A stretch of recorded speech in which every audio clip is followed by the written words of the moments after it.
क्या कोई परिवार इतना लालची हो सकता है कि अमीर बनने के लिए किसी दानव, राक्षसी या किसी काली शक्ति को अपने ही घर में बुला ले और बदले में उससे ऐसा सौदा करे कि उस घर में कभी दौलत और शोहरत की कमी न पड़े। लेकिन हर सौदे की एक कीमत होती है और इस सौदे की कीमत थी एक अजन्मी जिंदगी। रायपुर में रायचंद नाम का एक बेहद अमीर परिवार रहता था। एक आलीशान बंगला, महंगी गाड़ियां, नौकर चाकर और ऐसी शानो शौकत जिसे देखकर हर कोई हैरान रह जाता। परिवार में सिर्फ 4 लोग थे। साहिल, उसके माता पिता और उसकी बड़ी बहन मोनिका। मोनिका की शादी हो चुकी थी, लेकिन वह हर दूसरे तीसरे दिन अपने मायके आ जाया करती थी। हैरानी की बात यह थी कि कुछ साल पहले तक यही परिवार बेहद गरीब था। फिर अचानक ऐसा क्या हुआ कि इनके पास पैसों की कभी कमी ही नहीं रही? किसी के पास इसका जवाब नहीं था। इसी वजह से उनकी अपनी बिरादरी का कोई भी परिवार अपनी बेटी की शादी इस घर में करने को तैयार नहीं होता था। लोग बस इतना कहते, इस घर में कुछ ठीक नहीं है, लेकिन कोई खुलकर कभी कुछ नहीं बताता। इसी बीच साहिल की मुलाकात ऑनलाइन चैटिंग के जरिए कश्मीर की रहने वाली एक लड़की रोहिणी से हुई। रोहिणी नौकरी के सिलसिले में रायपुर आई थी। दोस्ती हुई। दोस्ती प्यार में बदली। दोनों परिवार मिले। लड़का अमीर था, संस्कारी दिखता था, इसलिए जल्दी ही दोनों की शादी हो गई।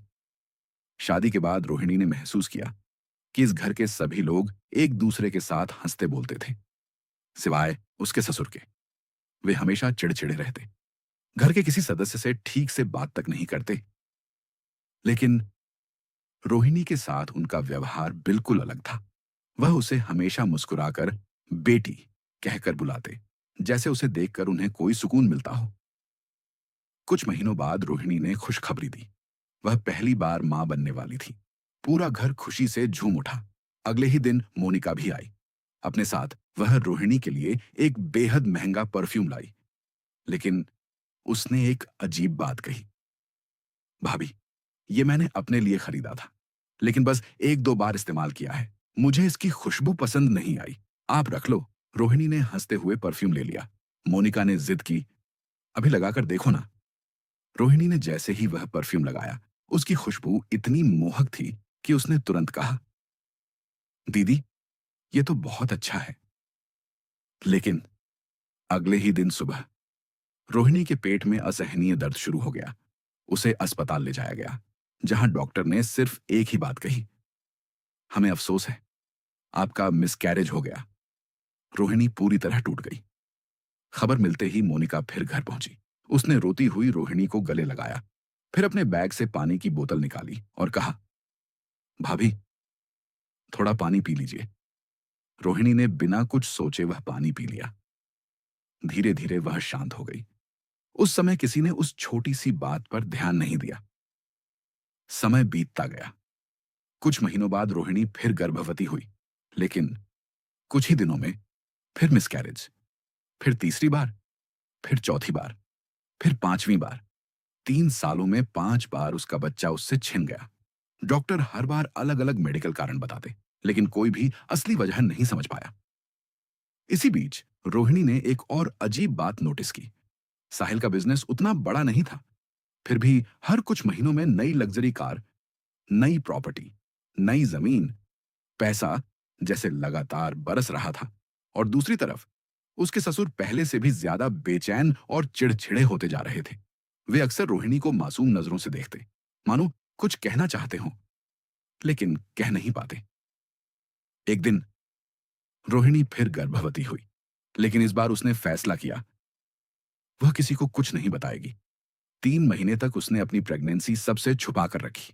जब 3 महीने पूरे हो गए, तब उसने पूरे परिवार को यह खुशखबरी दी।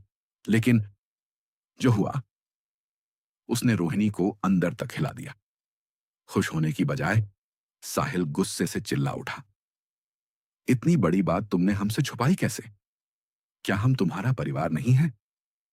रोहिणी को समझ ही नहीं आया। जिस खबर पर लोग मिठाइयां बांटते हैं, उस पर ये लोग नाराज क्यों हैं?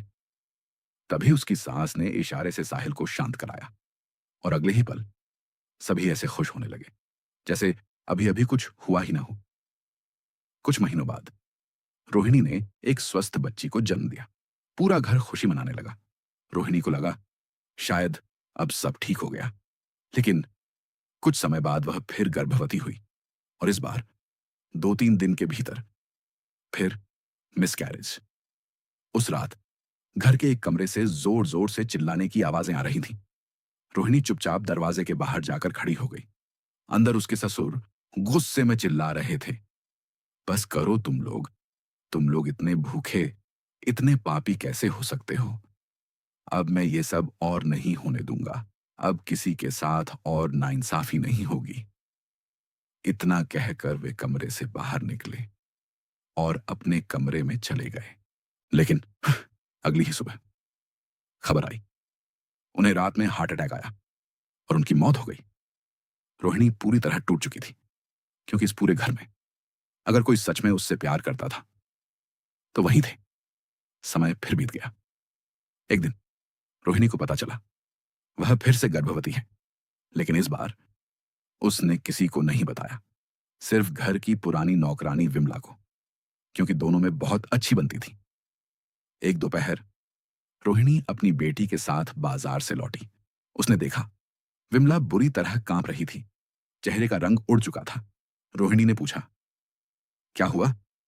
विमला लगभग रोते हुए बोली, दीदी, आप यहां से भाग जाइए, अभी, इसी वक्त। अपने बच्चे को लेकर अपने मायके चली जाइए। इस घर में कुछ भी ठीक नहीं है। रोहिणी उसे अपने कमरे में ले गई, दरवाजा बंद किया और पूछा, सच सच बताओ। विमला ने जो बताया उसे सुनकर रोहिणी के पैरों तले जमीन खिसक गई। विमला बोली, आज जब आप घर पर नहीं थी, मैंने साहिल, उसकी मां और मोनिका की बातें सुन ली। वे कह रहे थे वो शक्ति हमसे नाराज है। रोहिणी के पेट में बच्चा था और उसने हमसे छुपा लिया।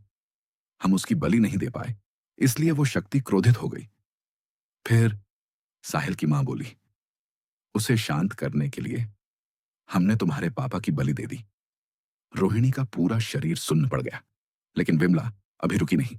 उसने कहा, फिर तुम्हारी सास ने साहिल से कहा, किसी भी तरह रोहिणी को फिर से गर्भवती करना होगा, वरना हमारे पास जो कुछ भी है सब खत्म हो जाएगा।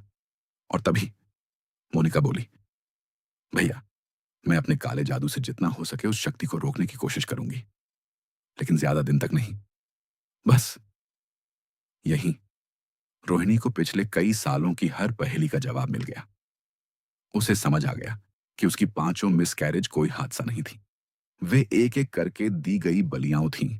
उसे समझ आया कि क्यों मोनिका हर बार उसे महंगे लेकिन पहले से इस्तेमाल किए हुए तोहफे देती थी, क्यों हर बार वही परफ्यूम, क्यों वही इस्तेमाल की हुई चीजें, और हर मिसकैरेज के बाद क्यों वही अपने बैग से पानी की बोतल निकालकर उसे पिलाती थी। उसे यह भी समझ आ गया कि उसके ससुर इस पूरे खेल के खिलाफ थे और शायद उन्हें भी उसी काली शक्ति को चढ़ा दिया गया। रोहिणी ने एक पल भी देर नहीं की। उसने अपनी छोटी बेटी को उठाया, जरूरी सामान लिया और उसी दोपहर बिना किसी को बताए सीधे कश्मीर अपने मायके के लिए निकल गई, क्योंकि इस बार भी उसने किसी को यह नहीं बताया था कि वह फिर से गर्भवती है। उसे पता था अगर इस घर को इसकी भनक लग गई तो शायद इस बार भी वह अपना बच्चा हमेशा के लिए खो देगी। कहां जाता है? रोहिणी के जाने के कुछ ही समय बाद साहिल ने दूसरी शादी के लिए लड़की ढूंढनी शुरू कर दी, क्योंकि जिस काली शक्ति को उन्होंने अपने घर में जगह दी थी, अगर उसे समय समय पर बलि न मिले तो वह उसी परिवार को निगल जाती है जिससे उसने सौदा किया होता है। और शायद यही वजह थी कि उनकी बिरादरी का कोई भी परिवार अपनी बेटी उस घर में भेजना नहीं चाहता था। अब मैं नहीं जानता इस कहानी में कितनी सच्चाई है, लेकिन इतना जरूर पूछना चाहता हूं, क्या आप किसी ऐसे इंसान को जानते हैं जो बिना किसी खास मेहनत के अचानक करोड़ों का मालिक बन गया हो? क्या पता उसकी कामयाबी के पीछे सिर्फ मेहनत नहीं, बल्कि कोई ऐसा राज छिपा हो जिसे दुनिया कभी जान ही ना पाए। अगर आपके आसपास भी ऐसी कोई रहस्यमयी कहानी है तो उसे कमेंट में जरूर लिखिए। और अगर आपको ऐसी सच्ची घटनाओं पर आधारित डरावनी कहानियां पसंद हैं, तो इस चैनल को जरूर सब्सक्राइब कीजिए।